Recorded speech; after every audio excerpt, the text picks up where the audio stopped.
On the list of things to do today, V-Star 1100 carbs. I went through these carbs a couple weeks ago on this bike, and the bike ran great when it left. The customer's saying now it's really hard to start, and it was only running on one cylinder when he could get it to start. But I see that he's added a fuel filter down here, which is leaking fuel. But what I was more concerned with was when I turned the fuel on and turned the key on, you can watch fuel flow through the fuel filter here, and it looked really cloudy. So I'm wondering if there isn't a bunch of bad fuel in this fuel tank now. This is an older bike, a 2000, I think he said this is a 2010 or something like that, with 295 miles on it. So it's, been sitting more than it's been ridden. So I gotta get this one up on the lift, get the carbs pulled off of it, and go through those again. I probably will drain all the fuel out of the bike first, see if I can't get it to run before I pull the carbs off. But judging by the nastiness that came through that fuel filter, I'm betting that it's going to need to have the carbs pulled off and gone back through. All right, I got this V-Star 1100 up on the lift. I pulled the fuel line off of it. And I'm going to get a fuel sample out of it now. So I've just got my ratio right here that's cleaned up. And oh yeah, that stuff looks nasty. Yeah, this is going to be the issue for this customer. I don't know if it's got a bunch of water or rust or something in it, but fuel definitely doesn't normally look pink. I know it kind of looks orange in the video here, but it looks pretty well pink in person. You guys can see down in there, it's pretty nasty, pretty dark at the bottom. Oh yeah, look at that settling out.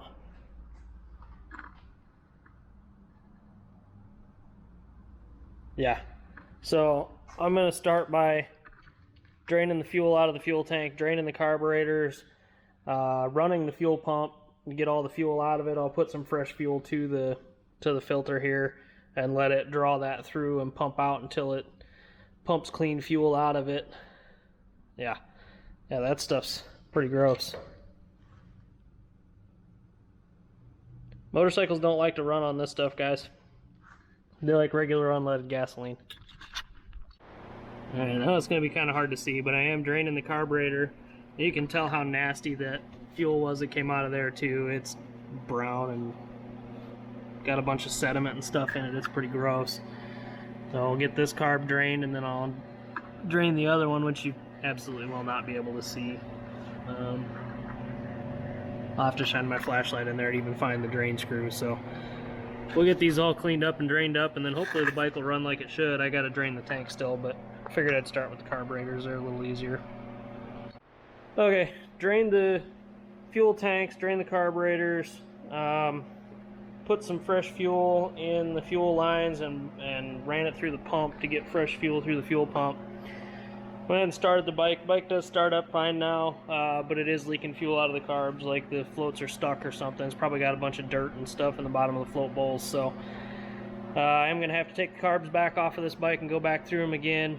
Luckily on this bike it's pretty easy to do. You got 2 bolts in the back of the fuel tank here and 1 connector to undo all the speedo and warning lights and stuff. Then just your fuel line on the side of the fuel tank here.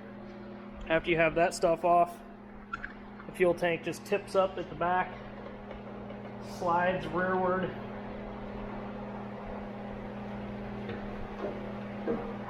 and comes off. This tank is empty, so it's a little easier.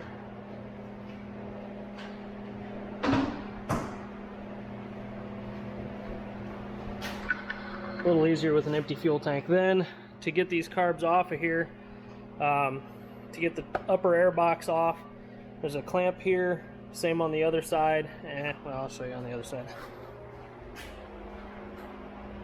The same clamp here on this one, and then I normally take off this clamp loose here, and there's another one right here that removes this boot from the upper air box. And then there's just a 10mm screw right here that holds this on. You also have to take off your main air box and air filter assembly here, 5mm Allen here and here. And I said I'll already have this loose, so then this will just pop off as an assembly.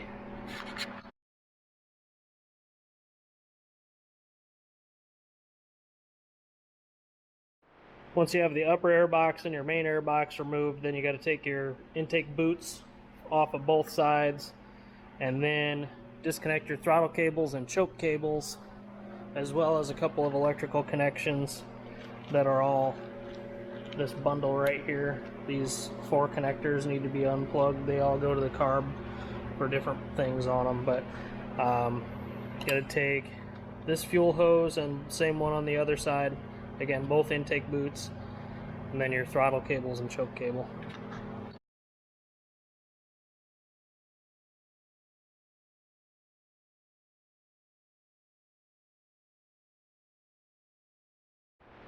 Alright, once you have cables and fuel lines all disconnected, then you just have to remove the clamps from the intake boots here, and then the carbs will pop out and slide out through this opening right here. Okay, so now I've taken my clamps loose on both the intake boots, so should be able to just pop this carb free and kind of wiggle it right out the side of the bike there. Pretty easy. Okay, so I've got the carbs over here on the bench. Got them off the bike, obviously. So the first thing we're going to do is remove all these electrical pieces off the bottom of these carbs. There are some zip ties to cut that hold these wires from getting tangled up in things. So then pull those off, pull this little harness off here, set it to the side. We're not going to have to mess with any of these solenoids on the bottoms of the carbs here. I'm just going to pull the float bowls off. To pull the bowl off of what would be the rear cylinder carburetor, we do have to loosen this little sensor here, which is a 10mm wrench.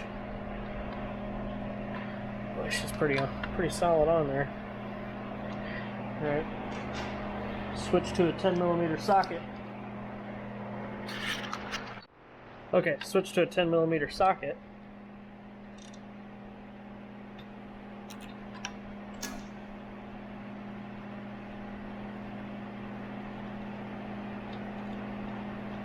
Remove that piece. I like to lay everything out on paper towel, you know, specific to which carb it came off of. Then we'll take 4 float bowl screws off.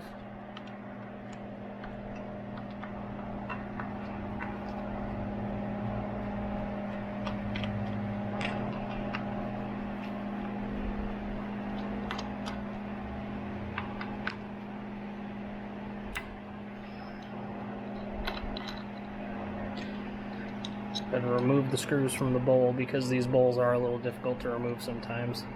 There's one of the towers for the main jet sits down in the bowl itself, so you got to kind of wiggle these off of here.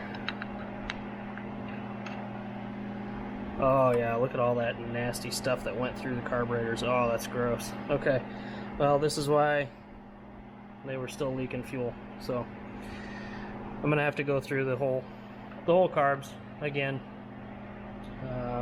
Pull all the jets back out, pull the floats out, put these back in the sonic tank, and get them all cleaned out again. Alright, so I've got the floats out of the way and I've got the jets loosened up here, so we'll go ahead and pull the main jet with the tower out of here, because all this stuff's going to have to get cleaned. It's super nasty. This is going to be a choke jet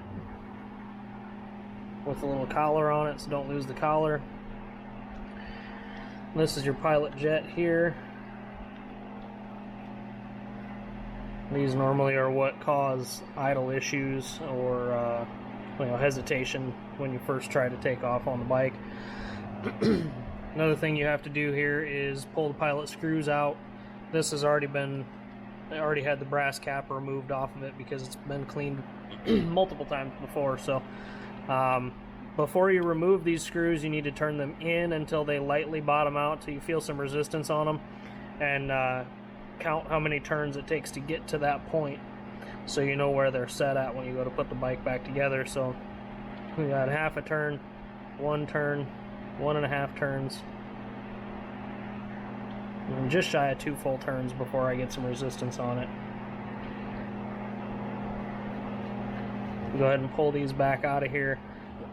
Another thing I see a lot when people try to clean their own carburetors that haven't done it before or haven't done it a whole lot is they will get these pilot screws set up wrong. If you look at these pilot screws, there's a specific order that these parts go on the screw. So you have an O-ring that goes all the way at the end, because that's going to be what seals in the carb body itself. So you got your O-ring off of there. Then you have a little washer. This little washer is going to protect that O-ring from the spring, which is installed on the screw. So again, when you go to put these back together, it's spring, washer, and then the O-ring. And you should be able to slide it all the way up on there, and it should stay on there when you flip the screw upside down, so you don't have to worry about losing it. But that's one of the things that I see a lot of times when people try to rebuild their own carburetors that haven't done it before. They get those pieces mixed up, and then it doesn't work as it should. So we'll go ahead and pull the jets out of this other carburetor. Once we get these apart here, be able to throw these carbs back in the sonic tank with the float bowls and get all this stuff cleaned up. I'll probably just clean the jets by hand with a set of needles and some carb clean. That'll clean those up just fine, but I want to be able to get through all the ports in the body of the carburetor with the ultrasonic tank. It makes life a lot easier. So we'll get these the rest of the way disassembled. I got to pull the slides out of the top, which is just 2 screws on the top and a spring. But get these the rest of the way apart, put them in the sonic tank, get them cleaned up, and then once I start putting them back together, we'll make sure everything's blown out and clean and put them the rest of the way back together. And just like that, the carbs are back together. All we have left to do here is put this electrical harness back on and zip tie all the wires back together nice and neatly so they don't get into the throttle linkage or anything on the bike itself. You do have moving parts here that you don't want any of these wires getting into those moving parts. So you just got to kind of be a little cautious about how you zip tie these things together. Always make sure you cut the tails off these things too, because again, you don't want this tail of this zip tie getting into the throttle linkage here and causing a stuck throttle or something that could be real bad. So I'll go ahead and get these wires buttoned back up and get back putting them on the bike.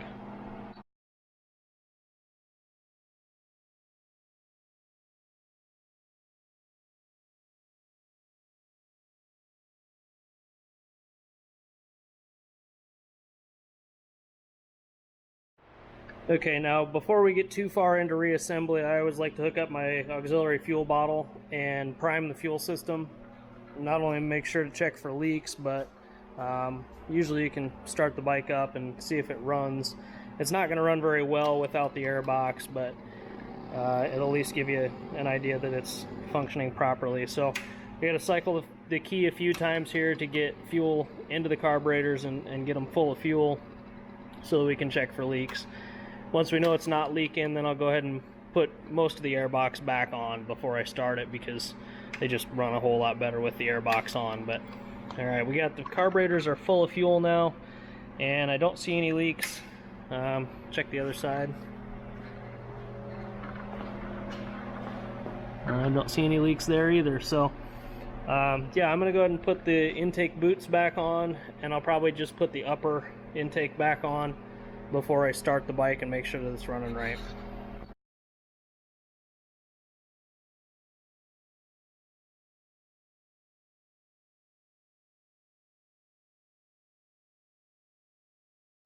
Okay, I've got the bike, the upper air box put back on it, and the bike's lowered down pretty much to the floor. So go ahead and start this thing up and see if it runs.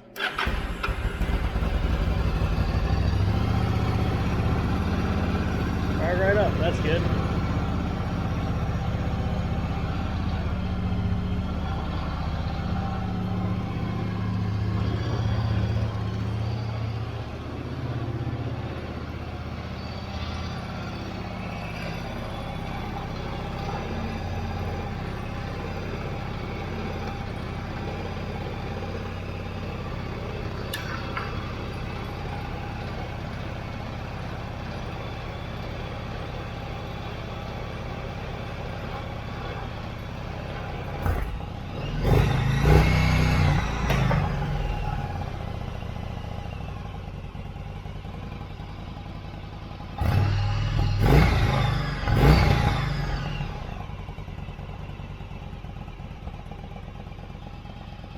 sounds like it's running pretty good for having the airbox off of it. I'm going to go ahead and shut her down here and put the rest of the airbox back on it, put the fuel tank back on.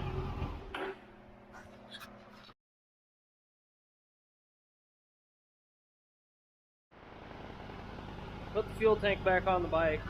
Before I put the tank back on the bike, I went ahead and put a couple of gallons of gas through the fuel tank and drained it back out to try to get any of the sediment or anything out of the fuel tank. And I've been through probably 2 gallons of gas coming out of this thing, and I'm still running the bike off my bottle right now. I'm just warming the bike up. But man, if I turn this back on here, you see that just gross stuff that comes out of the fuel tank. Basically, any of the sediment or anything that's in this fuel tank will settle to the bottom of the fuel, just like it did in this ratio, right? So what I'm trying to do is get as much of that stuff to settle down to the bottom and flush it out as much as I can before I, hook the fuel line back up and get any of that back through the carburetors. It definitely don't want that to go back through the carbs. So I'm just gonna keep doing what I'm doing here, and the bike is running really well.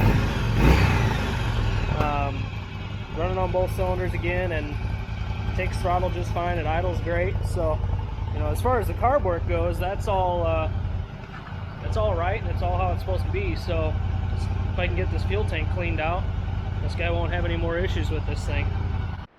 Finishing up this V-Star 1100, I again went through the fuel tank. I flushed probably, I'd bet 3 gallons of fuel through that fuel tank, trying to get all the nasty old stuff out of the tank, until I was getting clean fuel out of my clear fuel line every time I turned the fuel on and off.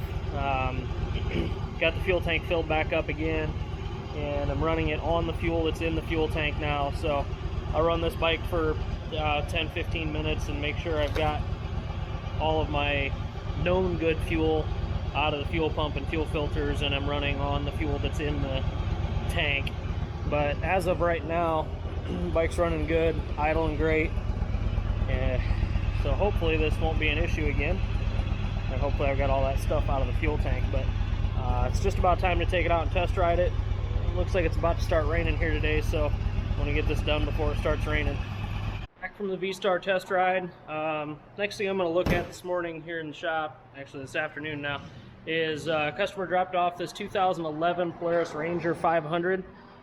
He's having a runnability issue with it. He said it started misfiring and backfiring on him.